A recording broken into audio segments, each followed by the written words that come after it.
All right. Looks like we are live on the Facebooks and whatnot. And we'll start letting people in. Great. Okay. Welcome, piano friends and neighbors. Great to have you here once again at Piano Tech Radio Hour. Today's session, I think we're going to open it up a little bit more to for some audience participation and some discussion. So make sure you got your thinking cap on and feel free to participate in the conversation. I will tell you what the topic is soon.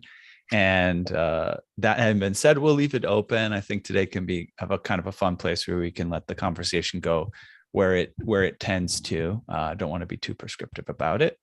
But as people enter here, I'll give a little intro to where we're at, and meaning what you are attending or watching if you're on the Facebook or YouTube right now. And then we'll talk about what we're going to talk about, and then we'll start talking about it. So I'd like to welcome you to Piano Tech Radio Hour. We gather here every Saturday to meet with and learn from the most fascinating and knowledgeable folks in the piano world. This can include piano manufacturers, rebuilders, musicians, maybe even makers of other instruments, etc., and of course, piano techs. Our mutual goal is to become better at a craft, helping each other and creating a ever more musical world together. Now, Piano Tech Radio Hour is brought to you by Piano Technicians Master Classes, an online learning resource that brings you cutting-edge instruction from piano industry masters without leaving your home. You can find out more at pianotechniciansmasterclass.com. And for today's episode, we maybe continue a bit of a theme that we've been talking about for a couple weeks, and that's a bit about piano brands. Now, we talked about with Larry, we talked specifically about the Steinway brand and specifically a couple of sort of origins of pianos, right? How they have Hamburg Steinways and New York Steinways, and we talked about comparing and contrasting them. Oh, and by the way, this reminds me, Sally Phillips, who we've had on the program before, a great Steinway-focused piano technician, did send me a link to an article that she wrote, doing the very thing that we had been doing, comparing the Steinway, Hamburg and New York style pianos. So I'll make sure and dig that up and get that to you guys during this session. And so you can take a look at that. That should be kind of interesting. I'll introduce my co-host here, Morgan Cowell, the lovely and talented. Morgan Cowell is here with us this week, coming from us from the good old Midwest, Nebraska, and where he runs his own piano business, doing various wonderful things, such as going out and everything from going out and tuning the pianos to managing a team in a workshop, selling pianos. He's an NBSS graduate. Privileged to have him on board with us. So again, let me sort of launch into the conversation here. I'm going to share some sort of resources to kind of wet our whistles in this conversation about piano brands. But before I'm going to kind of bring up a list of piano brands to kind of gloss over, right? Because sometimes it's easy to forget some of the ones we don't see as often. But I'd love for everybody here to kind of think about your relationship with piano brands. Are there brands that you think are just amazing, almost, no matter what, kind of hands down, I love this brand of piano? Do you find that you have a preference for a brand that other people haven't had a preference over? Do you think about it differently than that? Are you more kind of focused on specific pianos? Like any brand of piano, may have a good reputation, but it really just comes down to that specific model of piano, not even model, right? That actual specific instance of a piano, right? Because there's always going to be irregularities in manufacturing. And of course, the more custom built the pianos, perhaps you get some advantages to that. Perhaps you get more variability though. So you want to, choose the specific piano within a model, and you find that interesting. So you think on that. I'd love for people to share what brands stand out to them. Do you have a favorite, for example? Are you particularly impressed with the brand? Do you have, and this is probably a little bit easier, I don't know, a least favorite? Are there brands that you kind of, you hear the name and you cringe and you go, oh, I see, like, I don't know that I want to visit that piano, or I'm going to have to give that a special type of once over because of the nature of its quality or something like that. But I think the first thing I'll do is kind of share this web page, which I think would be useful to us as a reference point. So of course, Piano Buyer is, a wonderful resource for everything on pianos and sort of buying of pianos. They've moved into digital pianos, all sorts of different things. And by the way, that's where this article by Sally Phillips is, which I'll share soon. Let's take a look at the website and just kind of look at the brands that they have listed there and see which ones jump out at you as a part of the conversation. And then I'll bring in Morgan too, to get some opening comments from him, and then we'll dive in. So let me start though by sharing my screen, and let's take a look at what we got here. I'll just kind of read through them. So I'm sure there's more brands than what they have listed here, but I'm pretty confident that they put quite a bit of thought into which ones that they've included. So this is just pianobuyer.com/brand-profiles, and they've got a handful of brands that are listed in alphabetical order here. But it's not like every brand that's ever been made. So we've got everything from Baldwin, Bechstein, Bluthner, Bosendorfer, Boston, Brodmann, Chernobyf. There's one that I've never heard of. I don't know if you have. Love to hear your opinions or thoughts on that. Klein, Cristofori, Cunningham, Emerson, Essex, Estonia, Fandrick and Sons, Fazioli, August Forrester, Geyer, Grotrian, Heisler, Hailoon, Hallett Davis, Hardman and Peck, Hoffman, Hupfield, Ermler. I haven't dealt with Ermlers. Kawai, Kaiserberg, Kingsburg, Kanabe, Kohler and Campbell, Kraus, Berlin, Ernst, Mason and Hamlin, Neindorf, Palatino, Parsons Music, Pearl River, Perzina. I've heard that name quite a bit as of late, although I don't know whether that's positive or not. Petrov, Promberger, Ravenscroft, Rittmuller, Renish, Samick, Sauter, Schimmel, Schultz, Geber, Schultz, Pullman, Schumann, Seiler, Steinberg, G, Steinberg, Wilhelm, I believe, Steingraber and Son, Steinway and Son, Story and Clark. I'm probably butchering some of these. I apologize.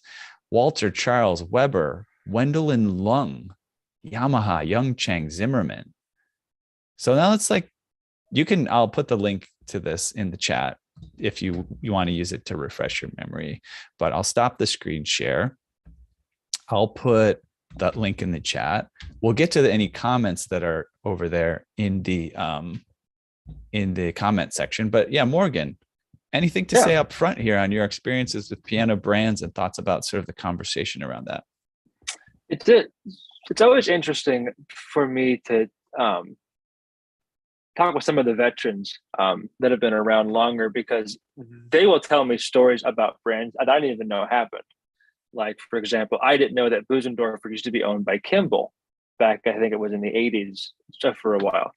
So now they're owned by Yamaha, and there's a lot more like that. But I think that it's important for us to understand at least the major players within the market. Who makes them? Who owns them? What country are they being manufactured in? And a lot of these brands now are actually being owned by just a handful of conglomerates, like how Disney kind of owns, their whole other spectrum of things. But that website that you pulled up, the Piano Buyer, that is a wonderful resource to start from. I'll also send a lot of my clients there as well, just for kind of recommendations on service and rebuilding and whatnot. I also sent you a link, Ethan, with that same page, but just the ranking of the pianos. that's an interesting one to see. Uh, Um, but there's some comments here in the chat about the Furic pianos. Yeah, we could Um, maybe bring that. Do you think that's worth bringing up to share as well? That link? Like, yeah, share the screen on that one? Or well, that more I just as sent a you. Yeah, reference? yeah. Well, then I Okay. sent you. Yes. Yeah, that'd Yeah. be interesting. Let's bring that up. Let's take a look at it. Let me get a screen share going here. Piano ranking. And then we can probably do a bit of a zoom in here because oh, that's not working. Let's see here. View. Zoom's not working super well. There we go. That does something, right? Okay. So performance grade pianos. Tell me, did you have something to say, Morgan? Thoughts on this? Not necessarily. He does have like some kind of just like precursors for this list, but this is essentially his ranking of the new pianos as far as their just performance. So it's interesting to put the Hamburg in a whole other category than the New York. But I'd be curious for other people here, is the iconic list correct? Are there some that should be on there? Are you surprised that others aren't? Yeah, iconic too. I didn't look into the description here, but iconic's an interesting word to choose, right? Because it means more than just quality, right? It does mean that there's some sort of brand, almost like a brand recognition or like a brand clout, even beyond a recognition. Yeah, so without going into too much detail on why they came up with that word and how they define it, certainly I've always remembered Bechstein and Bosendorfer, and maybe it just happens to be the piano dealerships, I came up around as sort of being, I think Bluthner as well, but maybe it's the bees, maybe there's something special about bees. But I do remember, like, I used to work at this piano store called East Coast Piano in New Jersey, near where I went to school at Rutgers, and they had all the pianos on the showroom floor. They had Hallett Davis. I always remember that was kind of like the profitable one, right? Like it was the sort of brand that they would direct people towards, but then it didn't always, seem like it was the better quality necessarily. It was sort of the more profitable piano, but they were always trying to make the case that it was like equivalent to a Yamaha or something like that, right? But beyond that, there was, a Bosendorfer on a little stage in the corner, for example, right? And it's like, oh, like here's the Bosendorfer that you can't afford, or if you come here, you can expect to pay top dollar because this is basically the best instrument we have here, and this is the brand that kind of is held above others. I know Bosendorfer particularly.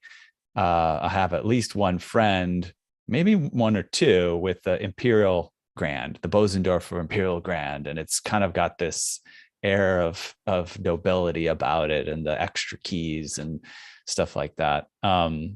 So those are some thoughts on those B pianos. I don't know why I'm putting in the same category if it's necessary. Steingraber and Sohn, interestingly enough, I didn't start hearing about it as much until I was doing the radio hour and doing piano technicians master classes, and David Anderson had quite a bit of experience with the brand and really liked it. And we had people from the company come and talk about it, and my awareness of it became quite high. And so I wouldn't have necessarily put it on that list of iconic, 5 or 10 years ago. But now it makes more sense to me as I've grown more aware of that brand. And what about you, Morgan? You asked the audience, but anything from you in terms of on or off the list of the iconics? Well, so I would scroll down a little bit so we can get the distinguished in there. So that's where we get to see more of the instruments that I see on a daily basis. We all see Yamahas for sure, but see Yamaha there is in the CF. So the CF line, not the SX, which is what you see in the notable. I don't see that many of the German pianos, at least the new ones. I see enough of the old ones, but I think this list is mostly based on the new inventory that's coming out right now. Mm-hmm. I I agree with what Larry said in the chat, and that Mason Hamlin should be a little bit higher. I think that they're neck and neck with New York Steinways in a lot of cases.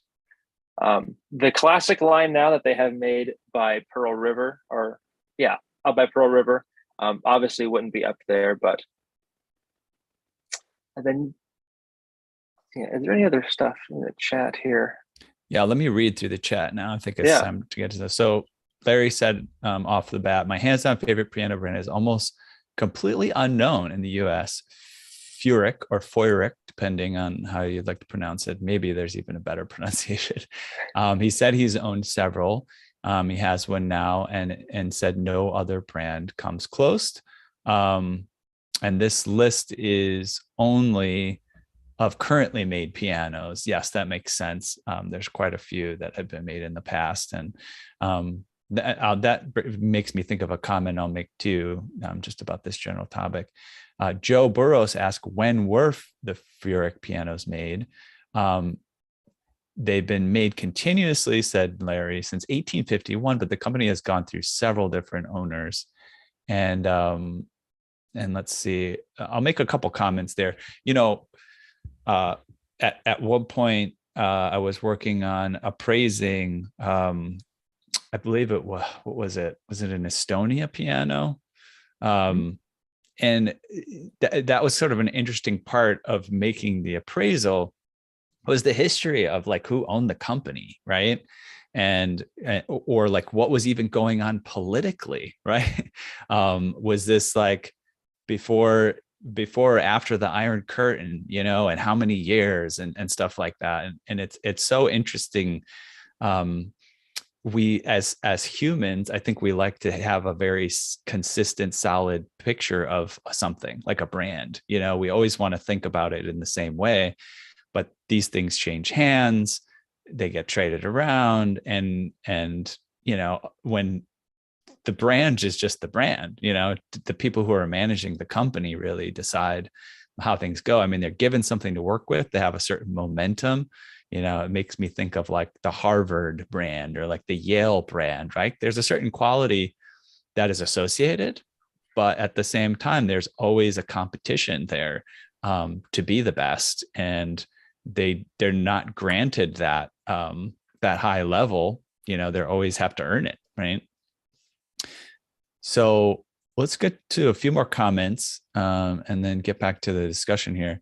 So Larry, he mentioned the years. So Joe said he's looking at the Feurig website, and Larry, as you said, Mason Hamlin belongs at the top of the list. Yeah, they've been a very good piano throughout the years and still are. And I don't know, are they still? They're still affiliated with? Is it Piano? They're affiliated. The same brand owns. Like the carbon fiber action and the piano, one of the player systems as well. I'm blanking on like the names of Piano Disc and right. Wessel Nickel and Gross. Yeah, and Wessel Nickel and Gross. Yeah, that's the same family. Yep, that's all tied in with Mason and Hamlin. Right, and that's interesting too, because there's some of these larger brands. Parsons was interesting that it came up on that list of piano brands. I'm not familiar with an actual Parsons piano, but I'm familiar with like the big conglomerate music group of Parsons, which is owning quite a bit of things, especially in China. And that's different. That's a lot different than this sort of Mason and Hamlin kind of small collection of brands that are sort of loosely related, right? Like it's not just a bunch of piano brands. It's kind of different products, right, that are associated with pianos. It's an interesting take on things. Would you scroll down a little? Oh, sorry. Would you go back to that I'll reshare. Yeah, for sure. No problem. There's just one last thing towards the bottom, which would be a bit more akin to what we do with every day. There you go. The consumer grade. This is one that I'll actually send like to my clients that are looking, because this kind of puts it into an interesting chart, because then it tells you which country it's made in, and where that goes on the rank. Tai Luen, for example, is interesting. I think the over 6 foot grands are in the premium, or sorry, in the professional. Yeah. Whereas the other ones are one step lower. It's an interesting thing to note. Yeah, and this interesting. Yeah, the professional list too has some of those piano brands that aren't necessarily the ones that are in the iconic, right? Mm-hmm. So like iconic does not necessarily mean professional grade. And it's actually interesting for me to see names. I guess it makes sense. Like this says Hupfeld in Europe. I'm completely unfamiliar with the Hupfeld brand. I've never seen one, so I wouldn't know, what the quality is. But looking at this list, or Kaiserberg too, I've never encountered a Kaiserberg piano. But considering what else it's on the list with, I would guess it's a pretty good piano, at least at the professional grade. Charles Walter was one that I had previously not had great associations with the brand of piano, but had dealt primarily with sort of like the sort of consumer level of that particular brand. Let's see about some more comments here. Love the discussion. Yeah, the one from Dan really is interesting. He's talking about the dealer maintenance, the dealer prep, and how that can make a huge difference in the piano. And I agree entirely. There's a dealer up near me that will unbox a Yamaha, and it's practically in tune. It's pretty much ready to go out of the box. And they'll do the same with the Steinway B, and it's not nearly as ready to go. And it really hurts the store because they don't do the dealer prep. But it's fascinating what a couple hours will do when they're new like that. Yeah. That's an interesting facet of all of this. And it's something that I think these brands could potentially be a little bit or a lot more cognizant of, right? Putting all the time into trying to design an excellent piano and then just sort of handing it off to the dealer. And, it's kind of like a great example was a piano that I worked on several years ago. I'm trying to think of what brand it was. I think it was, I'll think of the brand. It was a nice piano. It was like a concert level piano, and it was an expensive piano. This piano probably cost $70,000, and I was playing it as the technician, and the keyboard felt horrible. It was relatively, like, the weight of it was, I guess, relatively it felt like when an electronic keyboard tries to make a weighted keys, and it had a associated like little squeak to it. Like there was like almost like a little winchy kind of squeaking sound or feel that had when you played the keys, and it literally made it feel like a cheap electronic piano with an attempt at a weighted keyboard. And it made me, even as a professional technician, think that this was not a good piano. Like, just the whole piano must not be great, until I went and opened it up and tried to address the issue. And there was some kind of lubrication that needed to be done and some easing of the keys. I had never encountered that particular issue before. And sure enough, like once I did that kind of adaptation to the keyboard, it actually felt like the value of the piano that probably was. But to imagine somebody paying that much money for a piano and then having it arrive and having it play like that and feeling like they have to accept that, or that's just how their piano is, that's almost mortifying, Yeah, I absolutely agree. I wonder if that happens more with owners that don't play the piano, right? On the dealership, perhaps, right? But they don't necessarily play the piano, or Mhm. they don't go for the artistry, and it's more kind of a sale thing. Or I wonder too, like if it's the economics of it. Um, I know that some people have a hard time just selling pianos in general, so maybe the budget's not there to have a technician go through it for 2 days. That's still no excuse in my book, but I'd Yeah. be curious to hear some of the comments from those that are watching in different Yeah. markets too, because I'm in the Midwest, right? Like it's a lot cheaper out here to have a retail environment. But if you're out in California, that's a whole different thing. What you have for square footage, and what you're paying for advertising and all that. Yeah. I think when in general, having talked to a lot of piano technicians and having talked to the higher end piano technicians who carry a lot of respect of other technicians and musicians and dealers and so forth, um, and by the way, dealers themselves, when I kind of think about the opinions that they have and the patterns of the successful ones or not, even the successful dealers will say, I want to prepare the piano like so that it plays well. I do. I'm not saving. I'm not cutting costs, um, and putting like not well performing pianos out there and not prepping them. But I do agree with you, Morgan. I think that is the obstacle for a piano dealer to go. But how do I make it work financially? To just let my technician sit there and do what he likes to make it sound good, right? How long is that going to take? And how many dollars is that going to go out the door? And like you said, what if somebody just buys it as a piece of furniture? Was that wasted money?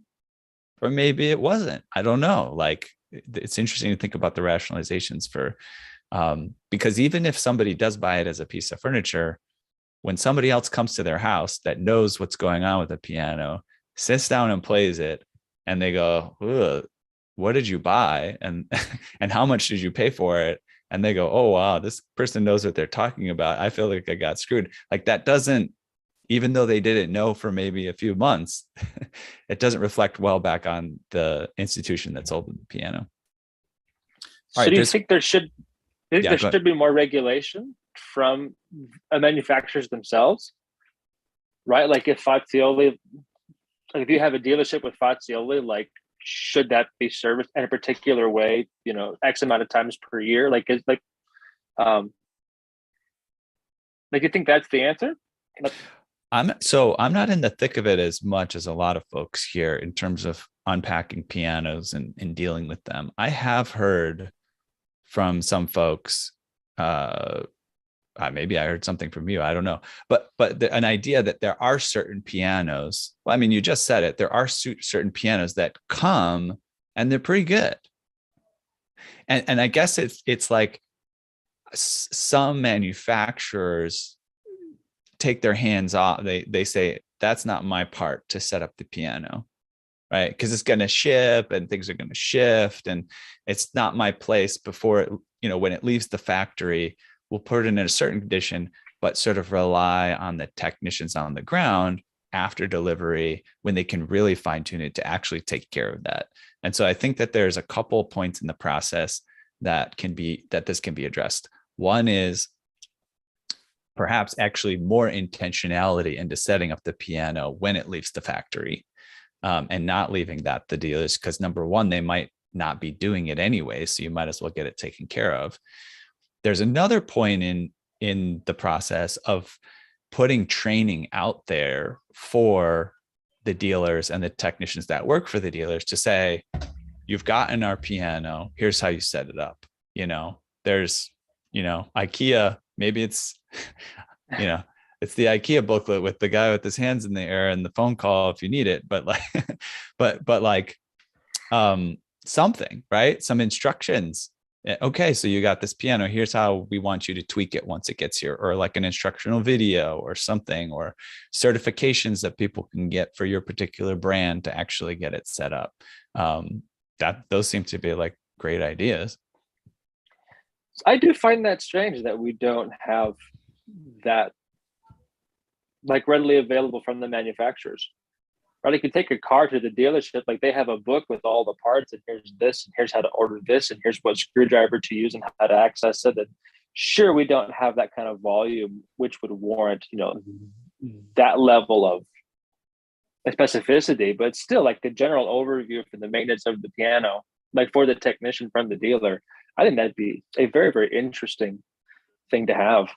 Like tightening screws, are there hidden plate screws? Um, Adjusting the action, things with the pedals, or even just like the basic regulation specs. I mean, that's even kind of hard to find right now for even new instruments. So Yeah, maybe we and should work on that. you know what? I think so. There was an era where there were all, it was a piano boom, right? And so there's lots of pianos, lots of buying pianos, on all sorts of ends of the spectrum. But my sense is there was more of that approach at one time when the piano industry was so much broader, so that you could have like a spec sheet for this particular piano brand. Maybe it's not every piano brand, but like the higher end brands would say, hey, here's like a parts booklet or whatever, where nowadays sometimes they can't even maintain that type of thing. But we may be entering a new era, especially at the high end, where that's feasible again, especially because of the possibilities that digitization just brings, right? So I'm just thinking, right, QR codes, right? You don't need to even include a manual with the piano. You don't need to, like, specs for a piano. You could have a little QR code that's under the inside the piano somewhere, like on an upright piano inside the lid or something like that. Little QR code, scan here, you get all the specs and various things that a piano technician might need. And that's not difficult. You don't have to print anything. It's not bad. You could even have instructional videos. So I think we might be entering an era where that's feasible again now, to have a little bit more specificity. And that is because everyone I talk to in the piano industry says things are going towards the high end, right? If you're going to be, if you're going to make some money, if you're going to have a reputation, if you're going to have success in pianos moving forward, you're probably not going to be the guy who just can play a piano and walks into the house and plays it and says, I tuned your piano, right? Like, you're going to be the guy that you probably can actually play quite well, in addition to tuning by ear and voicing and, doing various types of repairs and maintenance, that regulation that are necessary. So yeah, here we go. We're headed there. Let's look at the comments. A lot of stuff coming in here. So I'm going to go back a little bit because I haven't been able to pay attention. So you guys might have been reading it, but so there's a little bit of back and forth here between Larry and Joe, which is great. And they're talking about Furick pianos. And Joe was asking if he had knowledge about which years they produced their best pianos. And Larry said they've always been high quality, but the ones he owned and considered the best were from 1910 to 1920, which is interesting. That's not necessarily the most recent. And then, of course, I accidentally scanned down too far. Now we went to Mason and Hamlin. They're still being built in Massachusetts, which is great. Carl said this week he worked on a Shigeru, Bosendorfer, Imperial, Fazioli too. Now he's just kind of making us all jealous, I think, Carl. I worked on a Shigeru, Bosendorfer, Imperial, Fazioli 278, both New York and Hamburg Steinway. And next week we'll work on 2 concerts with the new Yamaha CX2. Grateful. Yeah. Grateful and boastful, maybe. I don't know. Hey, this is the group to do it. This is the group to do it. Joe asked if Larry had any knowledge about which, oh no, we talked through that already. And Dan said, not knocking quality, but you've seen good and bad from all makers. Yeah, and I agree. I think that's a very interesting facet that often gets overlooked, is there's varying quality within all brands. And Larry and Joe are going back and forth about Furick still, and maybe we can talk a little bit more about it in a future session. Joe just picked up a 6-foot 1908 Weber for free in not too bad condition that he will restore. That sounds kind of fun. Give us updates on that, Joe. And question from Joe for the high-end technicians out there: how many hours does it take to bring a brand new New York Model L, O, or B Steinway to professional level performance? So basically, we're talking about setup here. Great question. Alan Etter says that would be measured in days, not hours. Okay, so we're talking, and I guess we're talking work days, right? So like 8 hours, 16 hours, up to, I don't know, a work day, maybe 3 work days could be 24 total hours. But I think it's might be different for different people. Judy said she works in a store, some purchase on looks only. She thinks most manufacturers assume that stores will prep pianos. And I think that's probably a poor assumption on the parts of those manufacturers. Dan said he's at a Steinway dealer 1 or 2 days, but they focus on custom prep when it gets to its home. Some manufacturers could do better putting them together. Yes. New Steinways have been very good from the factory lately, so that's good. That's just sort of another interesting topic, maybe to pause in the comments here, is just like how the various brands can manage their reputations. I think that without making too many promises, I think like something that this conversation is wanting me to do is do more outreach and connection to the various brands and give them the opportunity to come and connect with us piano technicians, because there's a lot of focus, I think, or at least maybe it's my fault for what I've been producing, but what I see other people producing is just generally like, how do you take care of pianos, right? Like, how do you tune a piano? How do you voice a piano? And even from voicing, you voice for the piano, but not, oh, well, how do you voice a Bosendorfer versus a New York Steinway or a Hamburg Steinway or whatever? Like, it's just like, yeah, listen to the piano, whatever it is.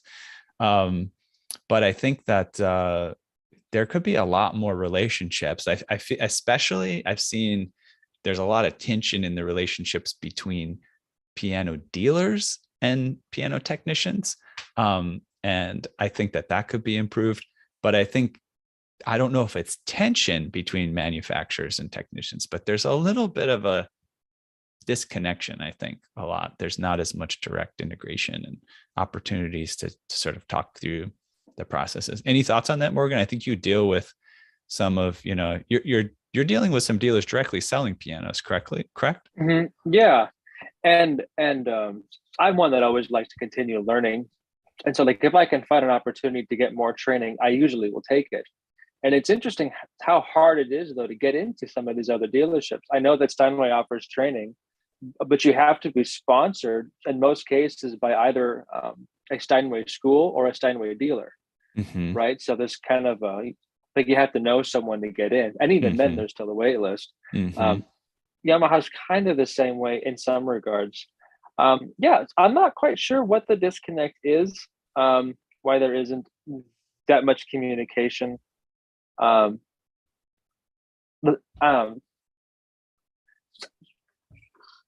found that even finding like the parts numbers for some of these manufacturers can be kind of tricky. The first time that I had to call Yamaha to get a part, it was like a 45-minute experience where I had to go and be passed through and get validated and get this special code and call them back. And so, yeah, I think that could be something that could be improved for people in the future.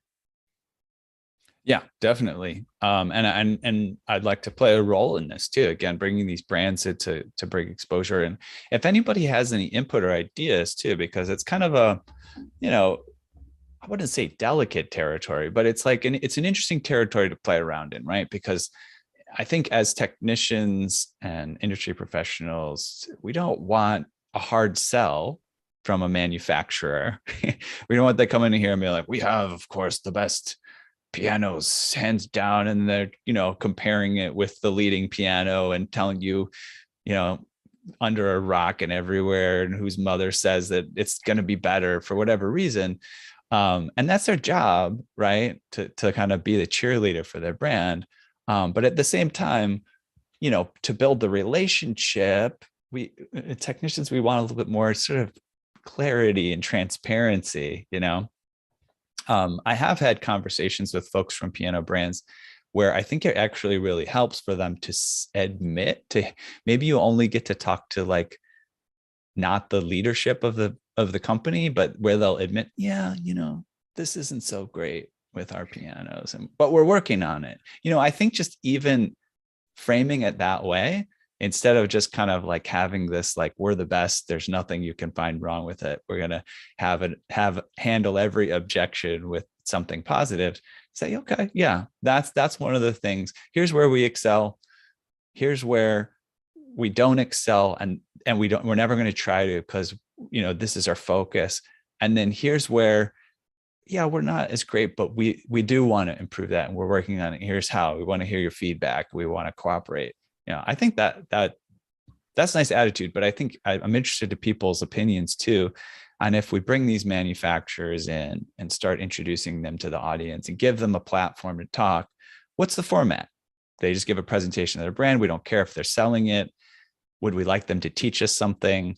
Would we like us to teach them things that we might be willing to pay for because we recognize that they're teaching us something that's of a higher quality? Do we want free training? And that builds a bond with that brand, that they gave us some free training on what they do. I'd love to answers from that questions from the audience. Interesting stuff. Yeah, absolutely. I know that I would want to just have like a basic overview of what's currently being offered, right? So we had Paul Ray on a couple of weeks ago or months ago now. So it'd be great for him to give us the full lineup right now of what's being offered, what makes them special, what makes them different, and then ways that we can contact high